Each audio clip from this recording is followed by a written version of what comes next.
Analicemos el caso de la expansión o dilatación volumétrica.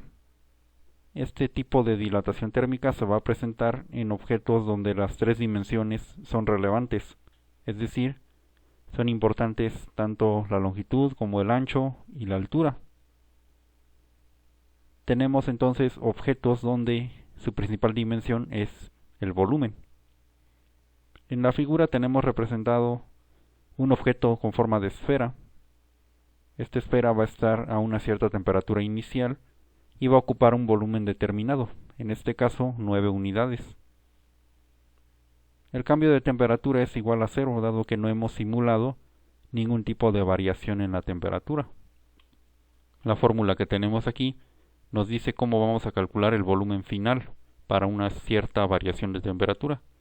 El volumen final va a estar determinado por el volumen inicial más el producto de un coeficiente de dilatación volumétrica por el volumen inicial y por el cambio de temperatura. En este caso el volumen final y el volumen inicial coinciden, dado que no estamos considerando todavía variación de temperatura. Beta, llamado coeficiente de dilatación volumétrica, se va a obtener de tablas para el caso de los fluidos, pero para los sólidos, beta lo vamos a calcular como 3 veces el coeficiente de dilatación lineal. Vamos a simular un cambio de temperatura. Observemos qué ocurre con el volumen final y el volumen inicial, así como con la figura de la esfera. Aumentamos ligeramente. En ese momento tendríamos una variación de temperatura de 10 grados.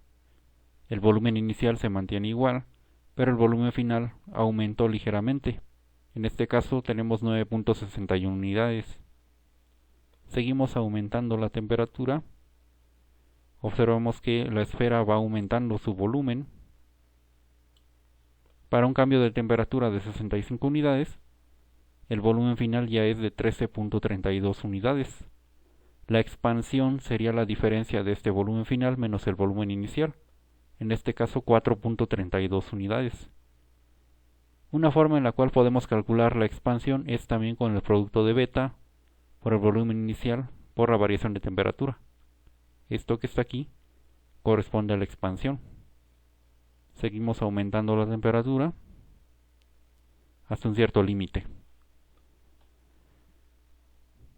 La expansión volumétrica nuevamente no es tan grande, salvo en el caso de los fluidos, donde en especial los gases pueden llegar a expandirse considerablemente. Sin embargo, también hay que tomar en cuenta que es un factor para el diseño de máquinas, el diseño de estructuras, con la finalidad de que no experimenten daños debido a los cambios de volumen. Vamos a disminuir ahora la temperatura. La esfera se va reduciendo. Podemos disminuir la temperatura hasta su valor original, hasta el valor que teníamos inicialmente, y entonces los volúmenes inicial y final coinciden. Si ahora enfriamos, bajamos la temperatura, notamos que la esfera se va contrayendo y terminamos con un volumen final que es más pequeño que el volumen inicial.